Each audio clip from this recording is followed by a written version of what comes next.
हरिओम। ज्ञान गंगा सुनने वाले सभी पुण्यात्माओं को मेरा स्वागत है।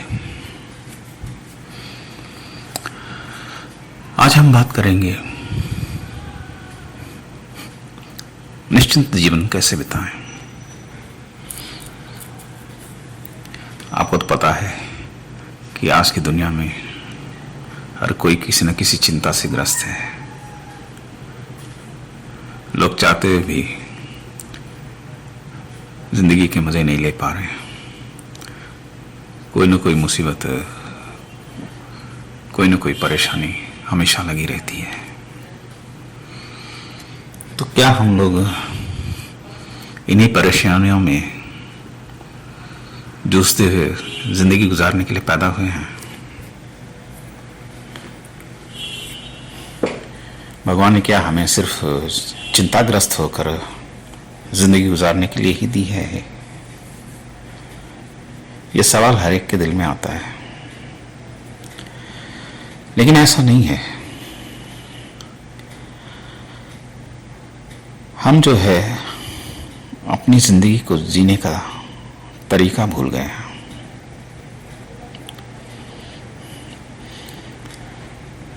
इस दुनिया में हर कोई निश्चिंत जीवन जी सकता है।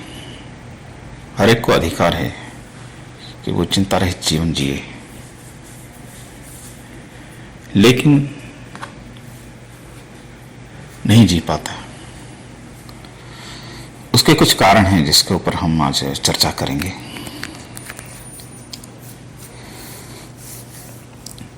तो सबसे पहला कारण है भय, डर। ये डर जो है इंसान को कमजोर बना देता है, और ये डर बहुत किस्म का होता है। बच्चा है तो पास या फेल होने का डर, अगर बड़ा हो गया तो नौकरी खोने का डर, अगर प्यार में पड़ा है तो फिर शादी का डर, अगर बिजनेस कर रहा है तो फिर नफा नुकसान का डर, हॉस्पिटल गया तो फिर बीमारी का डर। तो कहीं ना कहीं यह डर जो है हमें जिंदगी से दूर करता जाता है। इसी डर के साए में हम लोग आधी से ज्यादा जिंदगी गुजार देते हैं। हम कभी ये नहीं सोच पाते कि जो होगा देखा जाएगा। हमेशा ये डर हमें सताता रहता है। तो इसी डर की वजह से जो है इंसान निश्चिंत जीवन नहीं जी पाता है। अब डर तो है, लेकिन इसको दूर कैसे किया जाए?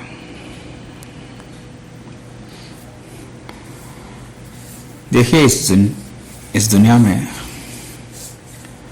हर प्रश्न का हल है, हर मुसीबत का कोई ना कोई तोड़ है। तो कुछ चीजें ऐसी होती हैं जो हमारे हक में नहीं होती हैं। आप उस हकीकत को दिल में अपना लें, फिर आपका डर अपने आप निकल जाएगा। हम हर चीज को खुद पर ले लेते हैं, यही सबसे बड़ी गलती है। हम ये सोचते हैं कि हमारे हिसाब से हो, हमारे हिसाब से जिंदगी चले, हमारे हिसाब से दुनिया चले, हमारे हिसाब से लोग चलें। यही एक बहुत बड़ी हमारी गलतफहमी है, जिसकी वजह से तो हमें डर सताता रहता है। होता है डर, कहीं ना कहीं जरूर होता है। तो इस डर से भागने के लिए आपको दैवी गुण, अभय, दैवी गुण अपनाना पड़ेगा, जिसको अभयम कहते हैं। और भगवान के रास्ते चलें, आपके सारे डर अपने आप दूर हो जाएंगे। एक बार सोच लिए कि भगवान का साया हमारे ऊपर है, जो होगा देखा जाएगा। इस तरह से आप डर से बच सकते हैं। दूसरा होता है मोह। मोह जो है बहुत किस्म का मोह होता है। यह मोह ही जो है इंसान को चिंता में डालता है। कभी बच्चे का मोह, तो कभी दौलत का मोह, तो कभी नौकरी का मोह, कभी परिवार का मोह। कहीं ना कहीं ये मोह जो है हमें कमजोर बनाता है। हम चाहते हैं कि वो हमारे जैसा कहे, हम जैसा कहें वैसा करें। जब वो नहीं करता है तो फिर हम उसके बारे में सोचना शुरू कर देते हैं। अब कोई बच्चा है, वो आपके कहने पे नहीं चल रहा है, लेकिन आप हमेशा इसी बात पे जोर देते हैं कि वो हमारे कहने पे चले, और वो नहीं चलता है तो ये चिंता का विषय बन जाता है। इसका क्या होगा, इसका भविष्य का क्या होगा, ये आज ऐसा है, पता नहीं आगे कैसा चलेगा। तो ये मोह जो है हमेशा जो है घुन की तरह खा जाता है। वो तो अपनी जिंदगी जी रहा है, उसे जैसा जीना है, लेकिन हम उसके ऊपर ये आस लगाकर बैठे रहते हैं कि वो हमारे हिसाब से जिए। ये हमारी बहुत बड़ी दुविधा है। यह मोह जो है हमें चिंता के लिए बहुत ज़्यादा, अक्सर लोग परिवार की वजह से, दोस्तों की वजह से चिंतित रहते हैं कि उसका क्या होगा, इसका क्या होगा। उसका अपना भविष्य है, उसकी अपना भाग्य है, उसका अपना पुरुषार्थ है। आप समझाएं, मैं नहीं कहता हूं कि आप छोड़ दें उसे, आप समझाएं अपने तरीके से, लेकिन कोई ज़रूरी नहीं कि वो आपकी बात समझ ले। जब उसकी वक्त आएगा, जब उसके दिमाग में सही वक्त आएगा, तब वो समझेगा। तो आपके कूदने से नहीं समझेगा वो। ये मोह जो है बहुत बड़ा प्रॉब्लम करता है। तीसरी चीज है अहंकार। अहंकार जो है पतन का कारण है, यह हर तरह से पतन का कारण है। तो ये ज्यादातर उन लोगों के लिए चिंता का विषय होता है जो ऊंचे पद पे होते हैं।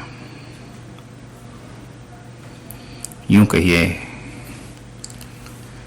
कोई राजनेता है या कोई अभिनेता है या कोई सरदार है, मुखिया है, जो ऊंचे पद पे होते हैं, उनको पद का अहंकार होता है। या फिर कोई रईस है, धनी है, धनवान है, तो उसको यह अहंकार रहेगा कि मैं तो इतना बड़ा रईस हूं, मुझे कौन छू सकता है। लेकिन उसके दिल में हमेशा एक चिंता जरूर रहती है कि कहीं मेरे सामने कोई और ना रईस निकल जाए।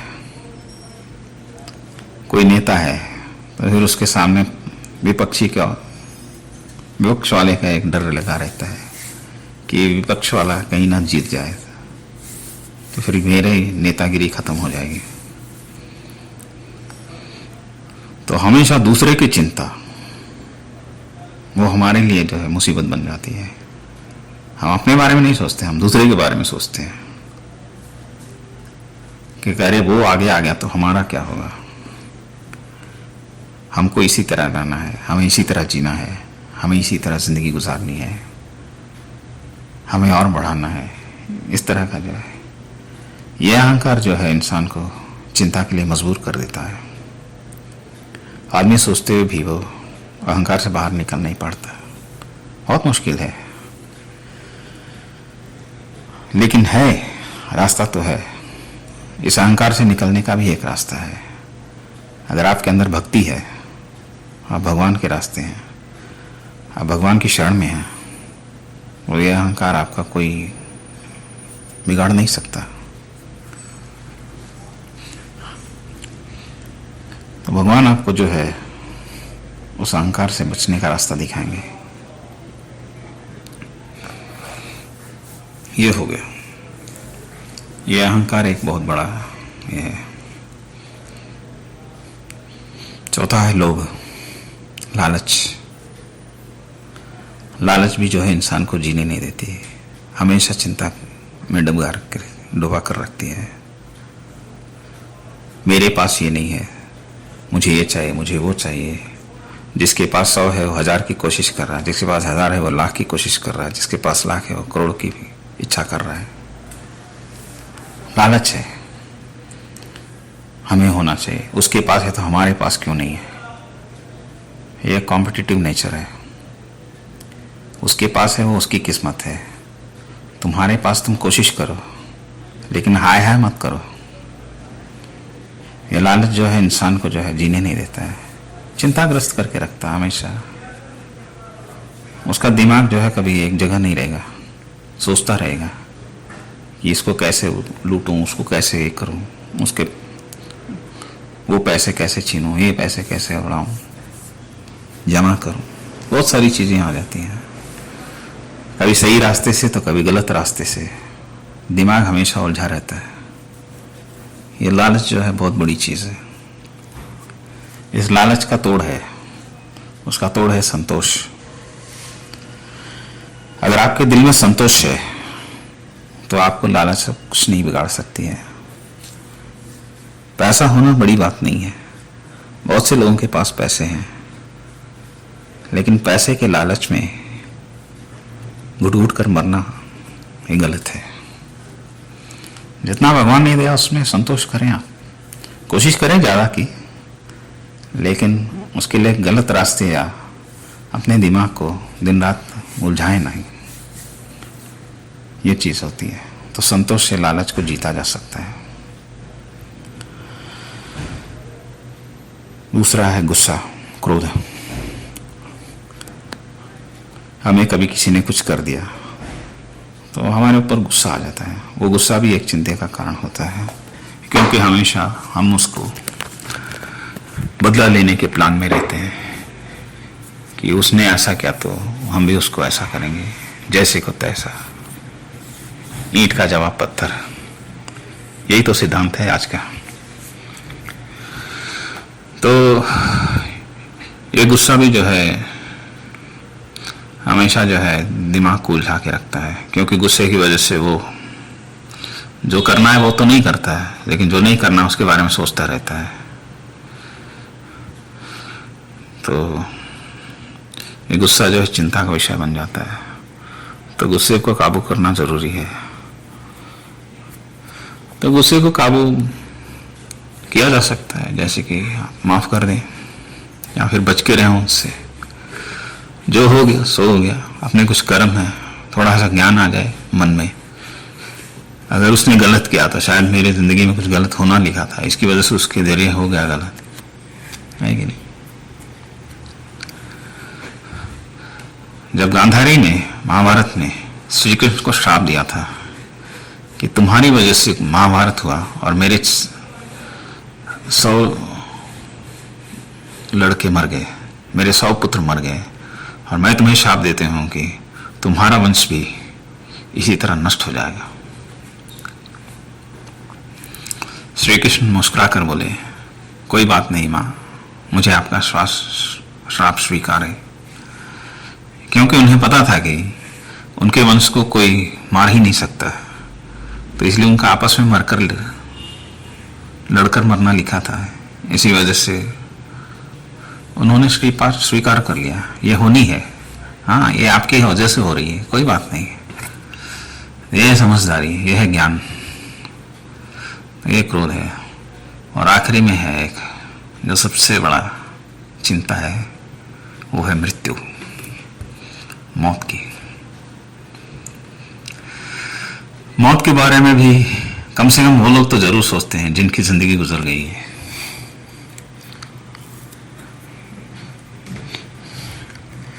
मौत के बारे में यूं कोई नहीं सोचता है, लेकिन वो तब सोचता है जब वो मौत के करीब से गुजरता है। यूं कहिए कोई बड़ी बीमारी हो गई तो फिर वो चिंता में रहेगा कि मैं मर गया तो मेरे पीछे क्या होगा।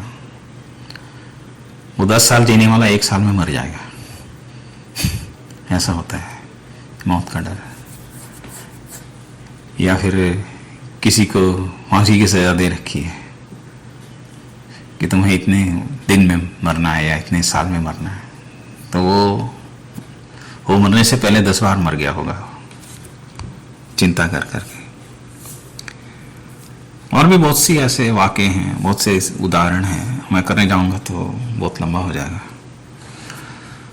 तो ये मौत का डर जो है इंसान को बहुत चिंता में और नकारा बना देता है, जीने की इच्छा खत्म हो जाती है, लेकिन मर भी नहीं पाता है, क्योंकि मौत तो तभी आएगी जब उसका वक्त होगा। लेकिन चिंता जो है उसको जीने नहीं देती, यही प्रॉब्लम है। तो मृत्यु से तो भाई कोई बच नहीं सकता है, जिसकी मौत जैसी लिखी है वो तो आनी है, उस होने को कोई टाल नहीं सकता है। लेकिन जो जिंदगी है उसको तो चैन से जिए, जब आएगा मौत भी देख लेंगे जिस तरह जिंदगी देख रहे हैं, साक्षी बनकर जिए, है कि नहीं। ऐसे बहुत से लोग हैं जिन्होंने साक्षी बन के मौत को देखा है, तो उसका डर भी निकल सकता है, ऐसा कुछ नहीं है। ये सारी कुछ चीजें थी जो इंसान को निश्चिंत जीवन जीने से बाधक बना देती हैं, रोक देती हैं। तो इसमें हमने वो उन चीज़ों के बारे में, उन कारणों के बारे में जिनकी वजह से निश्चिंत जीवन नहीं जी सकता है, और उन कारणों का उपाय भी हमने बता दिया, किस चीज़ को किस तरह जीता जा सकता है। तो आपकी ज़िंदगी में अगर कोई ऐसी चिंता है जिसका कोई ऐसा कारण है, तो उम्मीद है आपको इस सत्संग से कोई ना कोई लाभ जरूर मिलेगा। तो बाकी से फिर कभी करता हूँ दूसरी सत्संग में बातें, और क्या। जब तक हम हूँ, मैं हूँ, आप हैं, यह सिलसिला चलता रहेगा। फिर मिलता हूँ कभी और सत्संग में, तब तक के लिए हरिओम।